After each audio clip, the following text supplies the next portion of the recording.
Farm Business Uganda ekitongole ky'abalimi n'abalunzi. Bano bawa abalimi n'abalunzi amagezi agabayamba okwekulankulanya n'okwenyumiriza mu bye bakola. Gwe omulunzi w'enkoko omuli eza broilers, crailers, saso, layers ne loko. Jangu ofuna amagezi ku ngeri ey'ozirabiriramu olyoke ofune amagoba. Ate bwe kituuka ku byennyanja basima ebidiba n'okusomesa ku nnunda ennungi ey'ebyennyanja omuli empuuta, emali, engege. Ate tebakoma okwo, bakuyigiriza n'okutabula emmere y'ebyennyanja okusinziira ku stage ze biba biriko. Omulunzi w'ente, embuzi, endiga, obumyu nawe batuukirira ofuna amagezi. Aba Farm Business Uganda bakowola naawe alunda embizzi okubeetanira anti bakufunira breed z'embizzi ennungi ezikula amangu omuli Landrace, Large White, Hampshire, kuteeka ne Cambrough. Gwe omulimi n'omulunzi lekera kwemulugunya, beekwate tojja kwejjusa. Bakufunira ensigo kw'oteeka n'okusomesa ku ndima y'omulembe ekwatagana n'ebibala omuli emicungwa, emiyembe, amapaapaali, obutunda n'ebirala bingi. Gwe omulimi wa vanilla nawe teweegayaalirira anti aba Farm Business Uganda webali okuyamba. Gwe omulimi w'ebitooke naawe jangu obeebuuzeeko ku butya bw'osimba ebitooke ne bitakuwa kiwuka ate ne bibala bulungi. Funa amagezi ku kika ky'emiti egikula amangu egigumira embeera y'obudde omuli emisizi, peyini, kalitunsi, emivule n'ebika by'emiti ebirala bingi. Aba Farm Business Uganda bakuyambako okufuna ebigimusa ebirungi eby'omulembe okuli eby'omu ttaka n'okufuuyira n'amadagala ag'enjawulo agayamba ebirime byo okukula obulungi nga tebirumbibwa biwuka. Ebirime omuli muwogo, soya, kasooli, lumonde, kabeji, ensujju, watermelon, ennyaanya, obutiko, ebijanjaalo n'ebirime ebirala bingi. Ebintu bino byonna bakuwa amagezi ku byo okossaako n'okubikufunira. Okumanya ebisinga osobola okubirako aba Farm Business Uganda ku 0753 19 95 12 oba 0761 48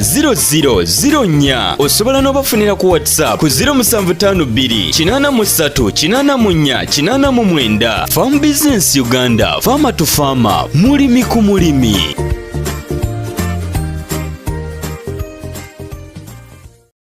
Okay, oli mulabi waffe mulungi ali ku mukutu guno ogwa Farm Business Uganda. Muli mutya bannange abatulaba abatugoberera ku bugazi bw'ensi eno. Mwebala abasubscribinga, abalikingira nammwe abasharinga link mukutu guno ogwa YouTube nga Farm Business. Farm Business Uganda nti farmer to farmer, mulimi ku mulimi. Farm Business Uganda, farmer to farmer, mulimi ku mulimi. Kakati osotegezaako omuntu yenna n'omugamba nti waliwo aba Farm Business Uganda. Ebintu byaffe si byakupakuka era nsaba mutufune bulungi nga ba client baffe, mutufune bulungi. Twagala nnyo okukola ekintu ekirungi era abatugezezzaako twagala okubanga twebaza batwesiga bannange. Mwebale nnyo nnyo nnyo nnyo okutwesiganga Farm Business Uganda. Mwebale otutegeezaako abalala. Eri abantu banjaja gundi yampadde namba yammwe, gundi yampadde namba yammwe, gundi yasindise ku mukutu gwammwe. Mwenna mwebale nti bwe muwulira ekigambo kino nti subscribinga, likinga, sharinga, omuntu mulala ategere. Kuba abantu bangi bayita mu mbeera, bantu bangi babbiddwa ssente zaabwe, bantu bangi bakoleddwa ebintu ebitaliiyo. Fe omuntu watuwa omulimu tumanya nti omulimu ogwo tugenda kubanga tugukola. Tetuli nnyo tunulira nnyo ssente nti twebulankanya omuntu olwa ssente. Nti ojali omuntu emiliyoni emu naye ate weesubye. Omanya Abaganda balina enjogera egamba nti waliwo okulya eggi ne weesubye omuwuula. Abayagalanga nnyo enko zino zibike nti kirungi okulya ennyama okusinga eggi, nti omugenyi waakyala kizibu omusiikira eggi oba omufumbira naye kyangu omukwatira enkoko n'omusalira. So bagamba nti kibi nnyo eri abalya eggi ne beerabira nti nate eri omuwuula. So njagala kubeebaza nti mwebale nnyo, mwebale ddala. Kati tuva kupima bitooke, tututta obudde. Kyana yaffe abamu tubaga nti ebintu byaffe tubiteekamu obudde okuggyayo omulimu okunyuma. Tukola ku mbeera nti oli ayinza okukitwalanga bwe kityo nti wapima ebitooke kyangu, naye ensobi ebeerawo nti bw'obanga eka y'ebitooke egendamu ebitooke 450 n'ogeza n'omisingamu oba fuuti emu ng'ogenda ogirya, ebitooke tebigenda kuggwayo. Nasanga obuzibu kuba kilayanti abamu n'agamba nti nze okusinziira nga bwe ndaba eka emu ey'ebitooke teswagenda bitooke ebyo nga bwe babyogera. 1, bw'obanga ettaka lye wagula teriwera bisobola obutaggweramu, gw'ogiraba nga ne mutwala gundi babangulidde ettaka eyo eka namba bisobola obutawera. kakati bwebanga ekyokubiri bwe mukupima waneeno obanga togendedde mu layini oba lukoba oba kaguwa nikageza ne kakyamamu bwe kati kitegeeza okuva wano okudano era ojja kubbawo fuuti kitegeeza nti kiba kirungi ebintu bino n'obikolera mu layini oba mu kupima okulungi era mbagamba nti okupima kitwala obudde si byakugenda kola bukozi simba waliteeka wali ogimaza nga olina fuuti zewebbye kati nga bwolaba waneeno kamera yaffe nga ekulaga wetuva okupima kirayanti waffe tuva mupimira agenda simba bitooke era nga era bwolaba olukoba luno fetumaze okubanga tukola omulimu kati tuligenda tandika osima ebinyenkya wetunatandika osima ebinyenkya tugenda kukulaga nga tubisimba kuno ndowooza kambalage sooka ontunuulize mbabuulire bulungi oba luno mbalage nga nsimba ebitooke simanyi oba ku luno ndowooza kambalage vidiyo waliwo vidiyo kitugenda okubateera kizibu ffe osimba ekitooke kyaffe ne kigaana okudda wano ensala yaakyo nagibalaga ensima yaakyo nga kivaayo n'ensimba yaakyo ffe ebintu byaffe bisinga tubikola oluusi ku musana kati era eriyo abantu abalowooza nti eno enkuba etonnya ennyingi yekuza ekirime oba yekwasa ekirime ekiyinza oba ekizibu oba oli kubanga okitegeera era newoobanga osimba ekitooke kino mu biseera eby'enkuba ng'okimalirayo mu ttaka waliwo eddaali olina okuteekawo nti ekirala bw'osimba ekitooke kino mukokolo n'ajja amazzi go ne gerembeka wano tugeze nigesi nga walinnya ebitooke bino mwababirinnya nga gy'oli olinga asamba akadongo ekitooke ekiyinza omaliza nga kivundiddeyo kitegeeza oba osimba ekitooke mu biseera eby'enkuba era olina experience gy'olina okuteekamu okuvaayo ekitooke kyo ne kivaayo oli kitegeera kati abasinga yalowooza nti eno enkuba nga bwetonnya ennyingi enkuba eri kugwayo yekwasa ebitooke bisobola osobola osimba ekannamba nemaliza nga bivunze nga byo bennyini tebimeze mitunsi gino naye ng'ate bireese byana birala kino ekitooke oba okisimbye nabagamba nti asidi asobola okwala ekitooke kino tugeze nga bw'osala ekitooke kyo n'okisalira waggulu asidi ono amazzi we gatulamu gakola asidi kati omuluzi guno guba tegusobola kubanga gufulumirayo wano ne guba nga gwatisa wano ne kimerera eno oba oli kubanga okitegeera kati ekyo nayo kisobola okubeerawo mu biseera ng'osimba ekitooke mu kitegeeza nti oteekawo experience ndowooza nja kubalaga kuno kambalage engeri gye tusimbamu ebitooke kakati tuli kulaga twala obudde ng'opima ebinnya ekibalo kyo kirooke kiveeyo ebinnya 145 bisobola okugenda mu ekayo ng'ogenda nti bisobola okuganuwerawo omuntu kwera nga tebyaweze olina stepu gye wasuula oba stepu gye wasuula teyali mu ttaka lyewolowooza nti noliwera eka nga teriwera stepu gy'oba wasuula endala ebeera mu kupima waneeno fetututa eddaala fuuti ku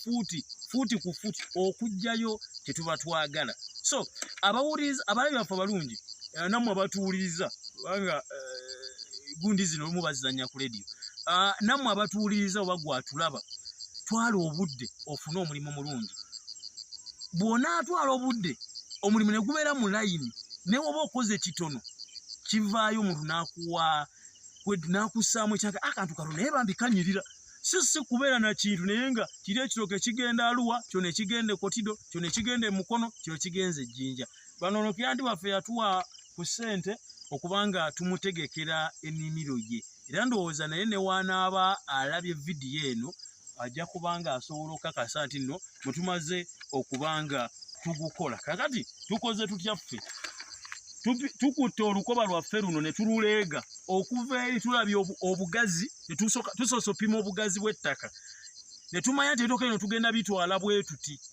oli kitegeera kubanga waneeno wafunda okusinga wano we wawanvu kitegeeza buno we buwanvu oli kubanga okitegeera kakati okuva wali eri paka wano tukuwadde fuuti zaffe 10 waliwo kenjijukidde nagamba Kiraya nti omuntu yali agenda simba butunandooza ajja tulaba muzimbi etumugamba nti eka y'obutunda egenda otunda weebuti afu eka kitegeeza egenda mu weebuti naye oba osimba ekika bwekiti olina kola fuuti bweziti bw'oba osimba ekika bwekiti olina simba fuuti bweziti agenda okubalayo mu bibalo bye ng'alaba kyemubalidde kifu ne mugamba mpozi ettaka lyo nga teriwera ekifu twagenda okupima nze kennyini nasituka ne ŋŋenda ne mugamba konze nja kubeerawo tupime nga naawe olaba tugopima ettaka nga terigwayo Afrika Olikitegeera. So fe tukola ekino ekyo kyekijja kugambe mu kusooka nti kisobola okugaana okwera wano ng'obuuseemu n'obuukamu fuuti ne waba obbye fuuti emu ng'ogenza ogibba ojja mmaliriza ng'ebitooke byo tebiweddeeyo obanga oba butunda oba ekirime kyonna. So wano tutaddewo fuuti zaffe 10 nga ffe. Ekitooke tumanyi kitambula alinga muntu atambula. Era bino ebitooke basebo ne bannyabo okusanga olusuku si kirungi osanga olusuku nga kiretooke kiri eri kino kitambula kiri toyawula na layini.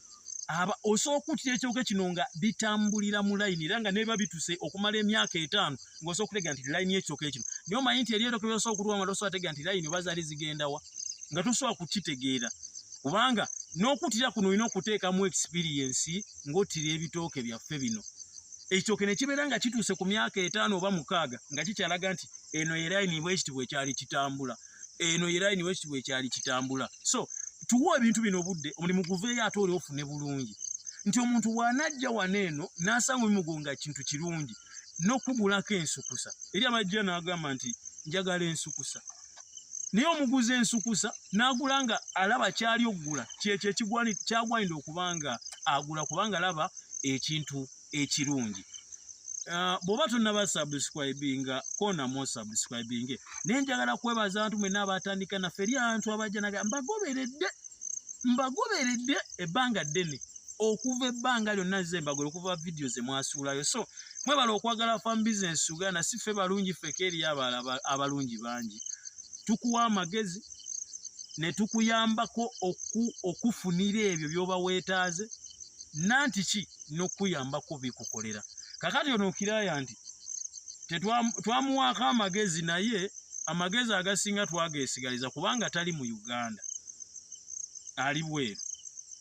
Kakati amagezi agasinga ffe twageesigaliza kati ye naga nti wemba nga muyambako binfunira ne muyambako okumpa amagezi ekyo mukireke kale mmwe mubinkolere. Kale ekyo kye tukola ebintu bisatu tukuyambako kuwa amagezi ne tukuyambako bikufunira ne tukuyambako n'obikukolera. Nabagamba nti amazima n'obwenkanya byetukozesa. Lero nekera ndago tugenda waliwo kintu mulala ndozooka muleke tujja batukikwasaganye. Naye kye twagala ge mazima n'obuntu bulamu. Era bakende baffe mbagamba nga mutuwa business oba contract gwebeera mukakamu manya wootadde sifere twekyusa ntwajja banzi bakubba etwebaza nti bakubba kati omala kwekola n'ojjukira okubuuka kati toddeta Facebook tulina Facebook ebyaffe content waffe yenna bye tukola bisange ku YouTube. Farm Business Uganda bwenjijja mba nebinjogerako ebinkakasa tuleme okubayo omuntu ajja n'akubuzaabuza. Twaga muntu kuyingira mu WhatsApp group n'akuyingirira mu group waluze mubeera munaganze ndi wa Farm Business Uganda. Tetulina WhatsApp group gye tulimu nga gye twakola kuba twalaba ngaliwo ekigenge ekigenda okulya abantu baffe. Ennimiro ligiraba ebinnya bimaze opimibwa simanyi obutindooza kamera esobola okuba nga ebulaga osobola okutambulako nange. Kakati ninayo ekibuuzo ekirala. Osobola okusimba ebitooke abadde ebitooke n'ofunawo ettooke kiwandiiko oba okitegedde. Osobola okusimba ebitooke awabadde ebitooke n'ofunawo amatooke oba n'ofunawo ettooke. Ekibuuzo kiri nti ye oli kubanga okitegeera. Ekibuuzo kiri nti ye naye bw'oba oliisizza era mbakuutira nnyo okubanga tulemera ku bigimusa bino ebyaffe eby'ente eby'enkoko mbuzi empunu bino ebyaffe. Oba nammwe abasaawa enzija zammwe mubadde manyi nti obusubi bwe musuula obwo n'osuula nga tola kyegendereze oba olinawo ebitooke wadde 10 mu kisaakaati kyo obanga obirinawo ku lujjalo obisuulemu obusubi obwo olabe ekigimusa bye kigenda okukola. Singa okuumira ku bugimusa bino eby'ente enkoko kalimbwe oba akakuta n'obwo obusubi obwo bwe musaawo obwo si bino bye musaawa mu nnimiro ngamba oyo pasipalamu gwe musaawo oyo ogw'omuddo ogwo gukola ekigimusa naye otasobola kubanja kalimbwe wa nkoko. Kakati oyo gundi yenna wali ndoza tujja kujja tebirage kakati wano wabaddewo bitooke era kyanti waffe yagenda oggulawo nga bwolaba tuli kulaga nga waliwo bitooke kakati twagala kuteekawo ebitooke tulijja ffeffe nyine tukulaga tugaa nti mugende mu vidiyo eri oli kubanga okitegeera bwekityo bwe kiri so omulabi waffe omulungi ali ku Farm Business Uganda atugoberera nkusaba okusubscribinga nkusaba okulayikinga n'okwebaza twanga okwebaza abakyanti abatwesize abatwagadde abantu batuwa ssente nga tebatulaba nga kekyo tetukitwala nga nagalaale ti omuntu asobola okuwa ssente nga takulabangako nga talina mu Uganda kwafa abantu betukolako abasinga bali bweru wa Uganda n'omuntu naga ntaddeko ssente ku akawunti ssente bweziti ntaddeko ssente bwe kitegeeza omuntu oyo aba akwesize tosobola kitwala bwekityo so njagala kwebaza nga bakyanti baffe mwebale nnyo mwebale ddala okwesiga Farm Business Uganda tugaa nti guno omwaka omwaka ogwedde twabalozaako kati guno omwaka aye tugenda kubalagako amazima n'obuntu bulamu bye tukozesa so njagala kubebaza era mutegeeze ko namwe betukoleddeko so okwongera kwa abantu bajja naga gundi yansindiseeyo nembalaba so ekyo kitudizaamu ddala amaanyi mwebale nnyo mwebalire ddala bagamba nti Mukama abanjagalire mutuwe emirimu tubalambulire tubamu zammwe project tubawa amagezi tubalungamye ekintu ekituufu ekyokukola ate kibenga abatalabanga ku bitooke bya Farm Business mubalagirire mbage mulabe kizibu simba ekitooke nekifa nosimba ebitooke nogamba tulina ebyokuzaamu no mpozi nga sifa bakikuttemu so mwebale nnyo mwebalire ddala Farm Business Uganda ekitongole ky'abalimi n'abalunzi bano bawa abalimi n'abalunzi amagezi agabayamba okwekulankulanya n'okwennyumiriza mu bye bakola gwe omulunzi w'enkoko omuli eza broilers, crailers, saso, layers ne loko jangu ofuna amagezi ku ngeri eyo zirabiriramu olyoke ofuna amagoba ate bwe kituuka ku byennyanja basima ebidiba n'okusomesa ku nnunda ennungi ey'ebyennyanja omuli empuuta, emali, engege ate tebakoma okwo bakuyigiriza n'okutabula emmere y'ebyennyanja okusinziira ku stage ebiba biriko omulunzi w'ente, embuzi, endiga, obumyu nawe batuukirira ofuna amagezi aba Farm Business Uganda bakowola naawe alunda embizi okubeetanira anti bakufunira breed z'embizi ennungi ezikula amangu omuli Landrace, Large White, Hampshire kuteeka ne Cambrough gwe omulimi n'omulunzi lekera kwemulugunya beekwate tojja kwejjusa bakufunira ensigo kw'oteeka n'okusomesa ku ndima y'omulembe ekwatagana n'ebibala omuli emicungwa emiyembe amapaapaali obutunda n'ebirala bingi gwe omulimi wa vanira nawe teweegayaalirira anti aba Farm Business Uganda webali okuyamba gwe omulimi w'ebitooke naawe jangu obeebuuzeeko ku butya bw'osimba ebitooke ne bitakuwa kiwuka ate ne bibala bulungi funa amagezi ku kika ky'emiti egikula amangu egigumira embeera y'obudde omuli emisizi, peyini, kalitunsi, emivule n'ebika by'emiti ebirala bingi aba Farm Business Uganda bakuyambako okufuna ebigimusa ebirungi eby'omulembe okuli eby'omu ttaka n'okufuuyira n'amadagala ag'enjawulo agayamba ebirime byo okukula obulungi nga tebirumbibwa biwuka ebirime omuli mwogo, soya, kasooli, lumonde, kabeji, ensujju, watermelon, ennyaanya, obutiko, ebijanjaalo n'ebirime ebirala bingi ebintu bino byonna bakuwa amagezi ku byo okossaako n'okubikufunira okumanya ebisinga osobola okubirako aba Farm Business Uganda ku 0753 19 95 12 oba 0761480004 osobola n'obafunira ku WhatsApp ku 0752 83 84 89. Farm Business Uganda, Farmer to Farmer, mulimi ku mulimi.